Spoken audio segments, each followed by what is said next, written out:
नव्या ने कनिका को मजबूर कर दिया था कि वो आरव से माफी मांगे। ना चाहते हुए भी उसने नजरें झुकाकर कहा, सॉरी आरव।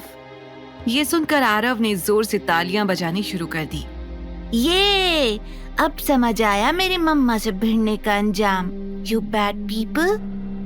आरव को खुश देखकर कनिका और ऋषि का दिल जल रहा था। दोनों पैर पटकते हुए रेस्टोरेंट से बाहर निकल गए। नव्या भी गुस्से से हाँफ रही थी। आरव ने झट से पानी का ग्लास उठाया और नव्या को दे दिया। पानी के 2 घूंट पीने के बाद नव्या को एहसास हुआ कि एक बार फिर आज अविनाश ने उसकी मदद की थी। लेकिन इससे पहले कि वो कुछ कहती, आरव अविनाश के पास दौड़ता हुआ चला गया। पापा आप आ गए, आई मिस्ड यू। आरव ने ये कहते हुए अविनाश को कमर से गले लगा लिया। ये सुनकर सिद्धांत को अपने कानों पर यकीन ही नहीं हुआ। What? पापा? सीरियसली? बेटा, आपको कोई गलतफहमी हुई है। ये आपके पापा नहीं हैं। सिद्धांत ने हड़बड़ाकर कहा। वो अविनाश को बचपन से जानता था, इसलिए वो पूरी तरह से सुनिश्चित था कि आरव अविनाश का बेटा हो ही नहीं सकता। डोंट पैनिक सिड, मैं बाद में समझाऊंगा तुझे। पहले मैं अपने बड़ी से तो मिल लूं। ये कहकर अविनाश ने आरव को प्यार से गोद में उठा लिया। आपने कुछ खाया आरव? अविनाश ने आरव के बालों को सही करते हुए पूछा। हाँ खाया ना, इटालियन। आरव ने झट से कहा। अरे वाह, आपके पापा को भी इटालियन खाना बहुत पसंद है। सिद्धांत ने अविनाश का मजाक बनाते हुए उसकी तरफ हंसकर कहा। तुझे तो मैं बाद में देख लूंगा, अविनाश ने धीरे से कहा और फिर आरव की तरफ देखने लगा। और डिजर्ट, आइसक्रीम खाई आपने? नहीं। आरव ने सोचकर जवाब दिया। तो ठीक है, हम आइसक्रीम खाएंगे, अविनाश ने कहा और वेटर को ऑर्डर दे दिया। नव्या तुरंत अपनी जगह से उठकर आई और कहा, आरव हमें घर चलना चाहिए, आइसक्रीम हम रास्ते में खा लेंगे। पर मुझे यहीं खाना है पापा के साथ। आरव ने इतना कहकर अविनाश के गले में हाथ डालकर अपना सिर उसके कंधे पर रख दिया। उसे अविनाश के साथ इतना कंफर्टेबल देखकर सिद्धांत की आंखें फटी की फटी रह गई थीं। आरव का मन है तो उसे यहीं खाने दो ना, अविनाश ने कहा। इसके आगे नव्या भी कुछ नहीं बोल पाई। उसका मूड इतना ज्यादा खराब हो गया था कि उसे वहां रुकने में भी अजीब लग रहा था। लेकिन आरव का मन देखकर वो चुपचाप बैठ गई। तो आरव, आप लोग तो वापस बेंगलुरु जाने वाले थे ना, क्या हुआ? अविनाश ने आइसक्रीम खाते हुए आरव से पूछा। ये सब कुछ मेरे नानू और ईविल आंटी ने किया है। इतना कहकर आरव ने अविनाश को सब कुछ बताया जो नव्या के साथ हुआ था। अविनाश को शक तो था ही, पर अब उसे यकीन हो गया।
बहुत मना करने की कोशिश की, लेकिन आरव की जिद पर उसे अविनाश के साथ जाना ही पड़ा।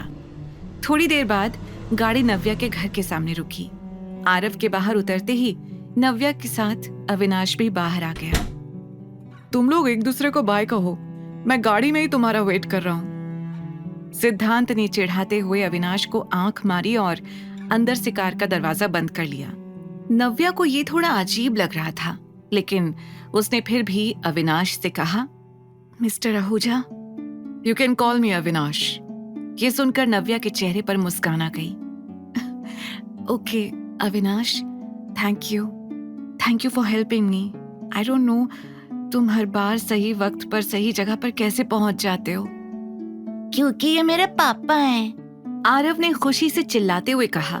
इससे पहले कि नव्या उसे टोकती, अविनाश ने हंसकर कहा, इट्स फाइन नव्या, तुम बस अपना और आरव का ख्याल रखो, मैं चलता हूँ।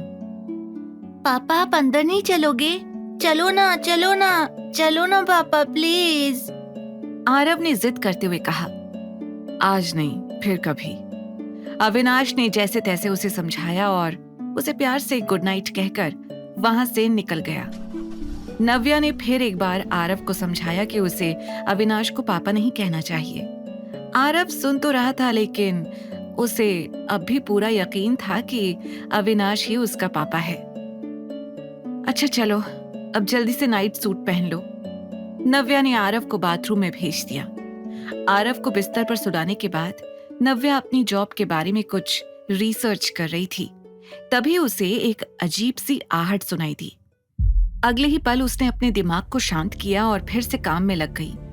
तभी अचानक से आरव की जोर से आवाज आई, मम्मा स्टोरी बुक्स। आरव, तुमने तो मुझे डरा ही दिया, नव्या ने चौंकते हुए कहा।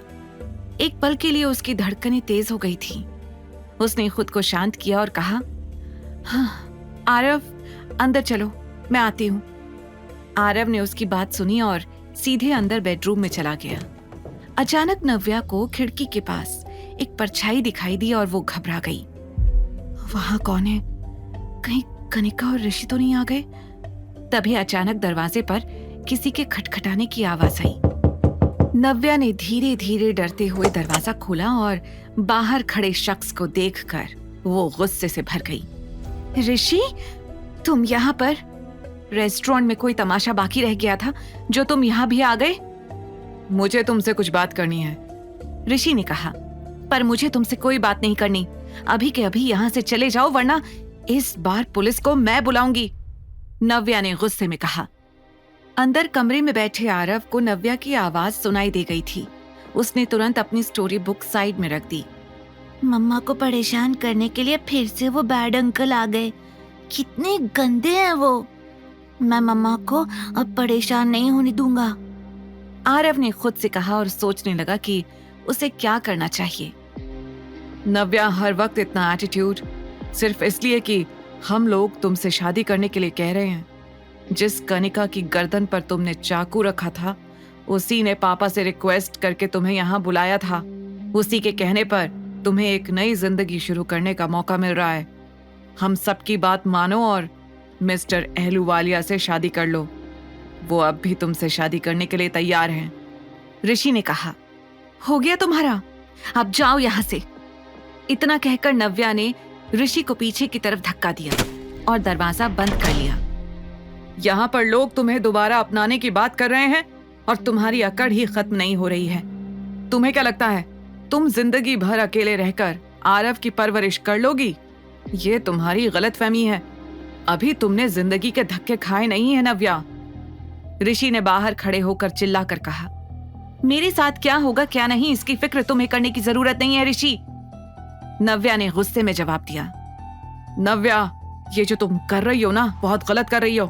बहुत पछताओगी तुम। वैसे भी अब तुम्हारे और अविनाश आहूजा के बीच चल रहे नाटक के बारे में सबको पता चल चुका है। तुम अपने हाथों से अपनी जिंदगी बर्बाद कर रही हो।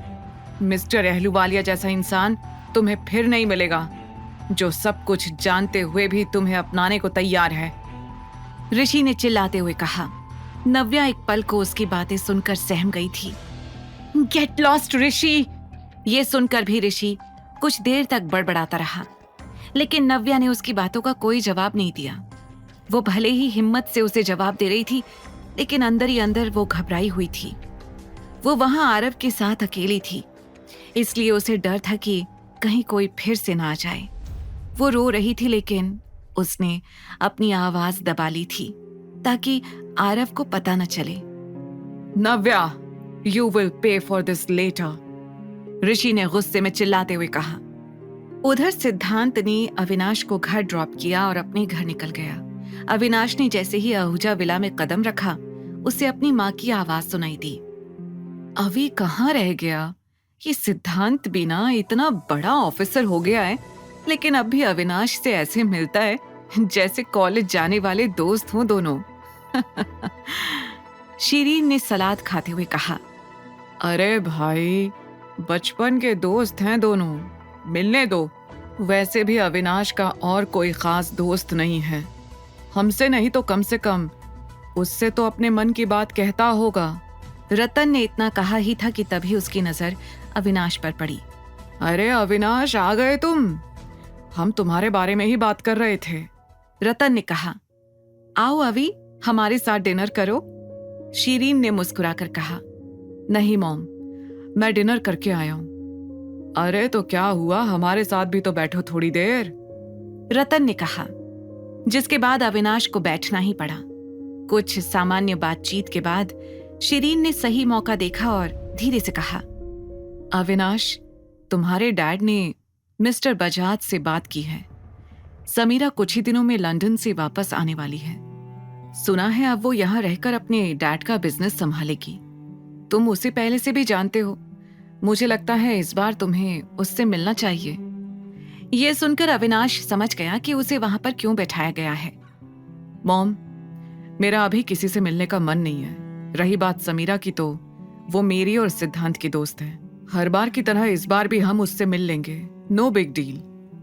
अविनाश ने बिना किसी इंटरेस्ट के कहा, अरे मैं सिद्धांत के साथ नहीं, अकेले मिलने की बात कर रही हूं। इतनी अच्छी लड़की है, अगर तुम दोनों ने एक दूसरे को पसंद कर लिया तो ये दोस्ती रिश्तेदारी में बदल सकती है। शीरीन ने कहा, मॉम होल्ड प्लीज, सीधे शादी?